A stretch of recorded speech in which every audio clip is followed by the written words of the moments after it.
Hey guys, thanks for joining me on EMT Made Easy once again. I am gonna briefly go over geriatrics. So what are geriatrics? Geriatrics, let's see if we can see this better. Geriatrics are people that are 65 years or older. So 65 or older, that's a geriatric. So due to medical advances, the geriatric population they're living longer, so we have more geriatric people in this world. It used to be that back in the day, before all these medical advances, technology, new medications for treatment for certain conditions like hypertension and diabetes, it used to be that our population was kind of built, like our overall population was built. It was kind of like a triangle, right? So on the top you have a small little portion that was geriatric, because there wasn't that many geriatric. People would die like at 55, 30 in some countries, and 65, around there, right? That used to be the expectation.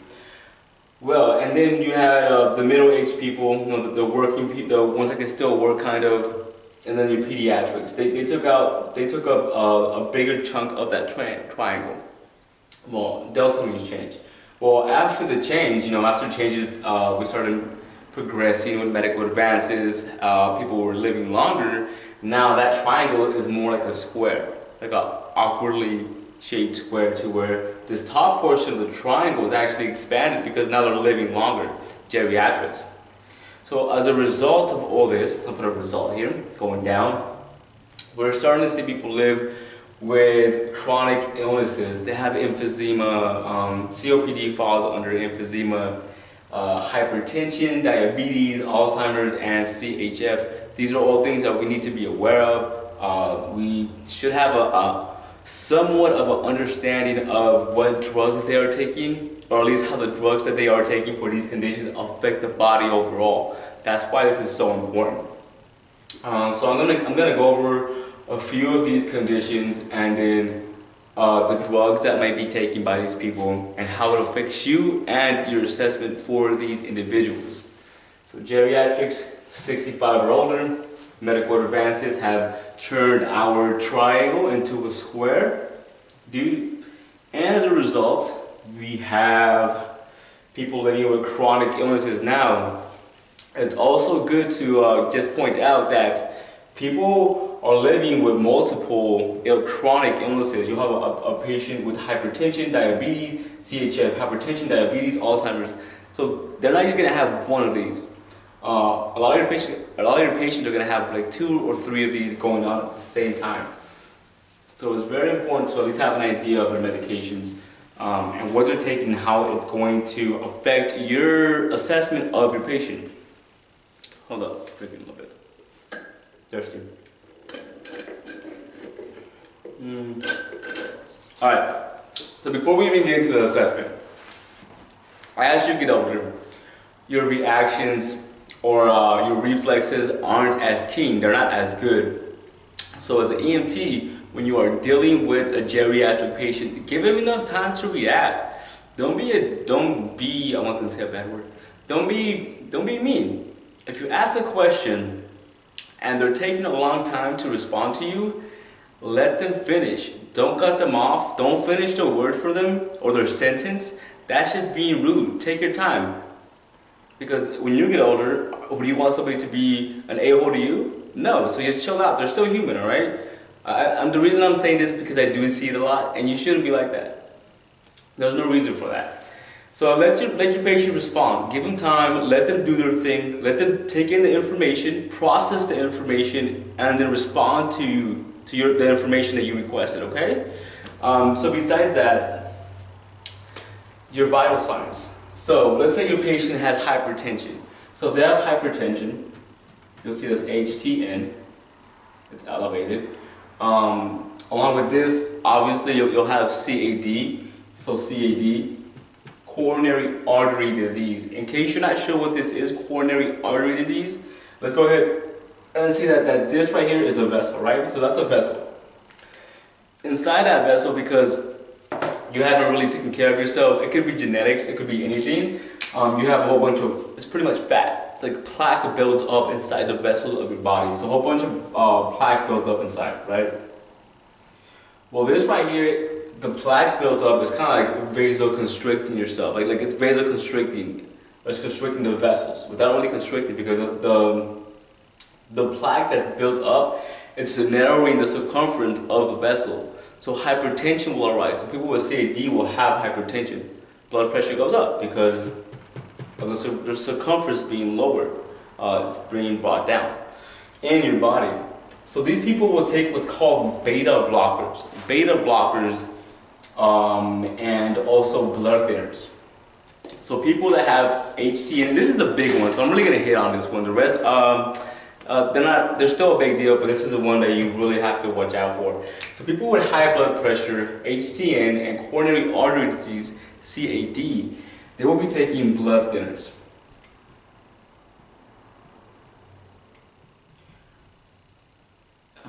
That's spelled wrong, I'm not sure.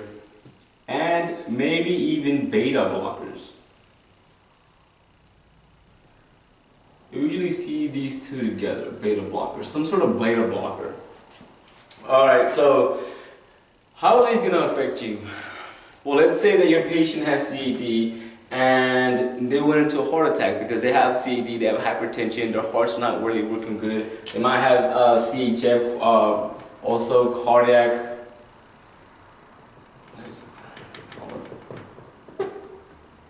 Congestive heart failure. That's what I was going to say. CHF, congestive heart failure. So all this is going on with your patient. Your patient like 65 years old. They're on blood thinners. They're on beta blockers. Blood thinners, what they do is that they just allow the blood to just kind of go through the vessels much easier, right? Much easier. So the blood flows, and it also inhibits the sticky factor of the platelets. So it's an anti-sticky also. So it's not gonna clot. So when you have a cut, if this is happening if you have beta blood thinners, I'm sorry, he's got out of the gym, still kind of burnt out. If you have beta blockers, if your patient's taking beta blockers, the blood's gonna run smoother. The platelets inside the blood is not gonna stick. They're not gonna stick as good. The reason behind that is because when you have plaque built up around the inner lumen of your vessel, if the plaque, if one of these were to burst, just open up, the plaque inside is still kind of mushy, right? And also your platelets will think that this is a laceration or it's a rupture of your actual body, and it will start to kind of just bunch up on there. So you'll have platelets. Let's say a little part of your plaque circumference right here, that was built up and the inner lumen just bursted. Platelets will see like, oh, there's the injury. So they'll stack up, they'll stack up, they'll stack up. Then you got the clotting factors that'll go on top of that. They'll stack up, they'll stack up. The fibrin, they'll stack up. Eventually, this could clot your artery, your coronary artery, if it is in the coronary artery. So that's why they take blood thinners. That way, the platelets won't stick on there. They'll just keep on going. They'll keep moving. Well, let's say your patient is in a trauma situation. Why does this matter? If somebody tells you their wife, their daughter, their son, like, hey, my dad, if it's a dad, he has hypertension, CAD, and CHF. You should have an idea. You should kind of think like maybe he's taking blood thinners. So you should ask, do you know if your dad's taking blood thinners? It's gonna affect your situation, because if your patient has internal bleeding, they could possibly bleed out much faster, because the clotting factor, it's inhibited, it's not working it's purposely not working because of the blood thinners. Also, if they're having a stroke, it's just gonna make that worse. So that's why these things matter with geriatrics. Also, if they're taking beta blockers, let's say your patient has internal bleeding due to a trauma situation, but they're taking beta blockers for their hypertension. Beta blockers, what they do is that they prevent the contractility of the heart to increase. So it keeps it low. That way your heart is not overexerting, it's not overworking itself. Because it's old, it's decaying. Decaying is a bad word, kind of, it sounds horrible, but that's really what's happening. Your body's just dying. So if your patient's taking beta blocker and your patient is compensating, they're in compensated shock, you're not gonna notice that, because beta blockers will prevent the heart rate from elevating. So that's why these matter. So if you know your patient's taking beta blockers, that should kind of change your perspective on a trauma situation, because they might be compensating, but they're not showing it because they're taking beta blockers. And that's why this matters.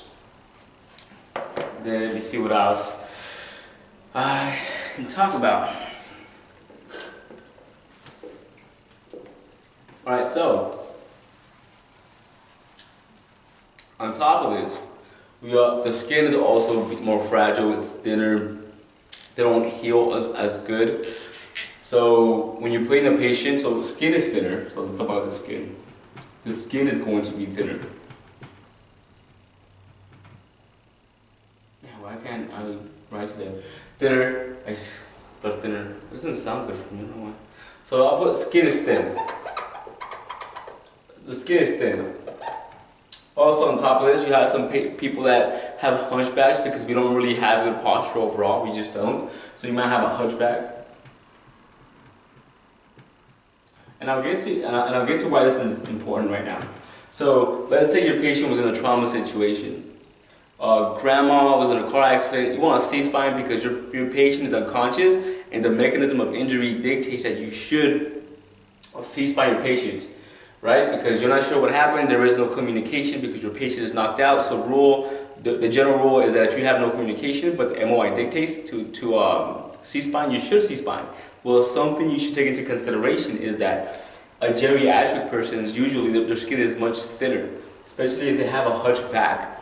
So our vertebrae, the process in the back, the thing that pops out that we actually feel is called the process. So if you're feeling that, if you put somebody, a geriatric lady or a male that's hunchback, on a board, you have to realize that the process might actually hurt the patient. It might actually open the skin because it's so fragile. All right, so you want to maybe consider putting some extra padding on the back, or maybe, you know what, maybe we shouldn't C-spine the person because we might cause more damage. These are all things you have to worry about. Think about it. Don't just rush into a situation, especially with a geriatric person. Take your time. Take your time. That's the biggest thing.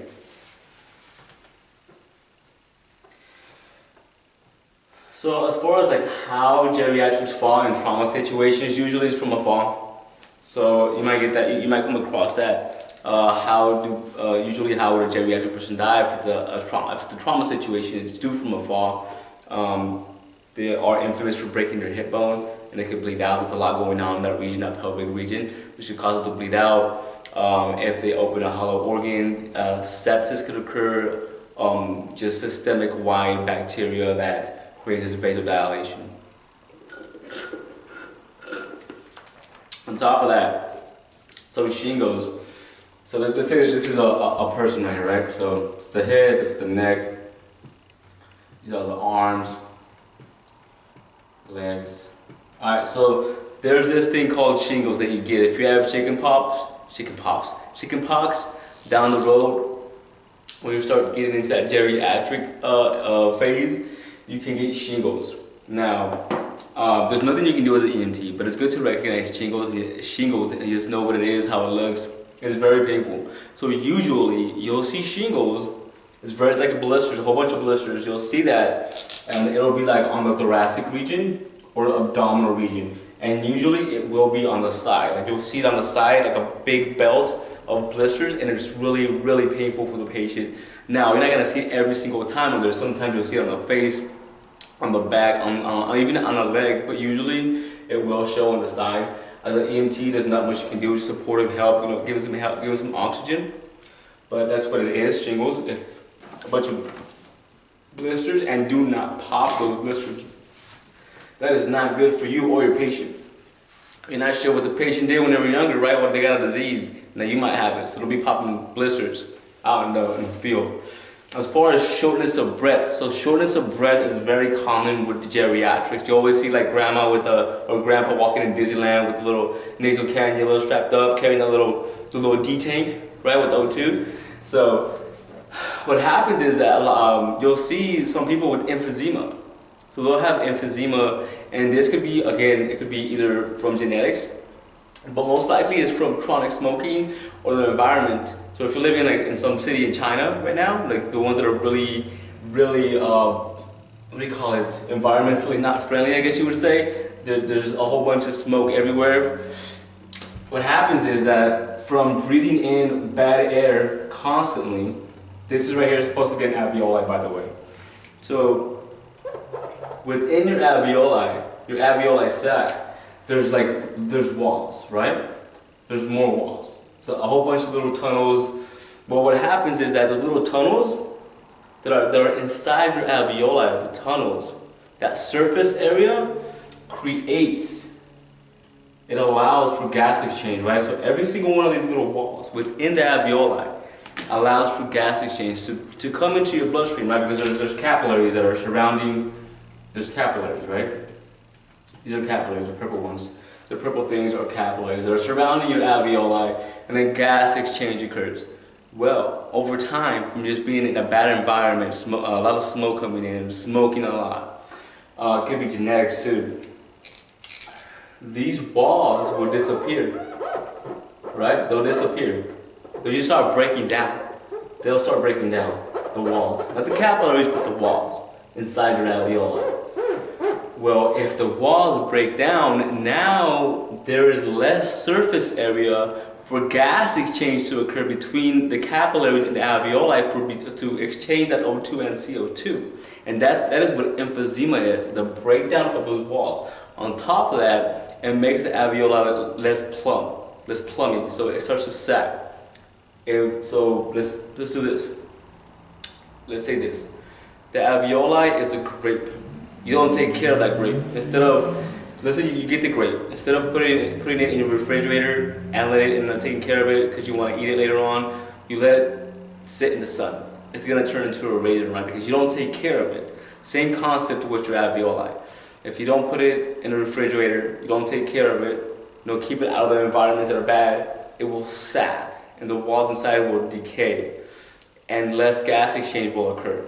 And that's why, so what's going on now with your patient? So because of that, your patient is now continuously not getting enough O2 in their body because they don't have the walls for gas exchange. And that's why they need that extra O2, the supplemental O2 going up their nose because of emphysema, because the walls are breaking down. So that's pretty common with geriatrics too, especially ones that are chronic smokers, been in a bad environment, stuff like that. Elderly. So also another thing that I do want to discuss is elderly abuse. Elderly abuse is huge. It's huge, and people ignore it. It's not just physical abuse, financial abuse.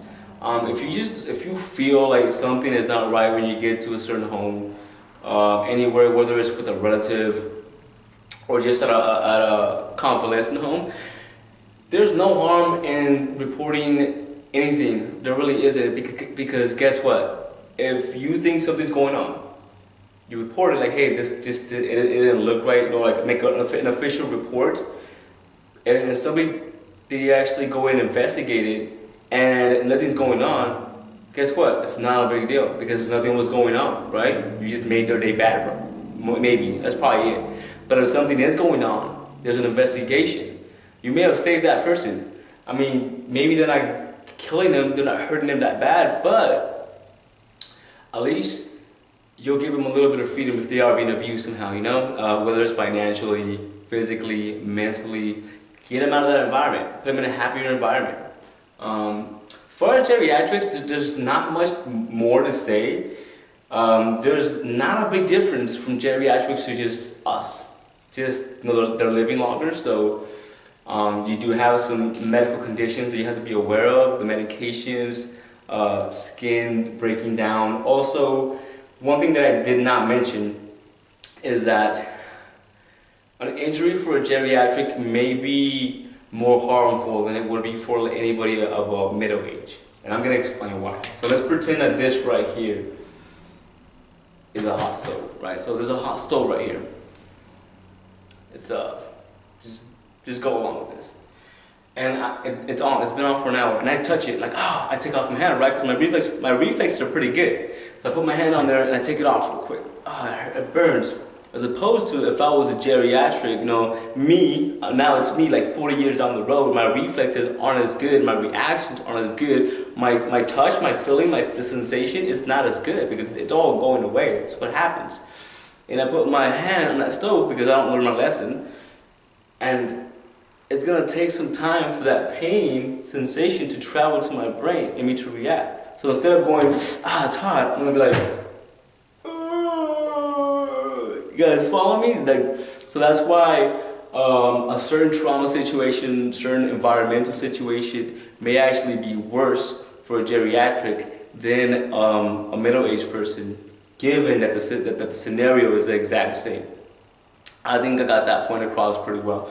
All right, well, leave some comments below if you have any questions. I'll try to respond to them. Besides that, I have a whole bunch of other stuff to do. So I hope you guys learned something. Later.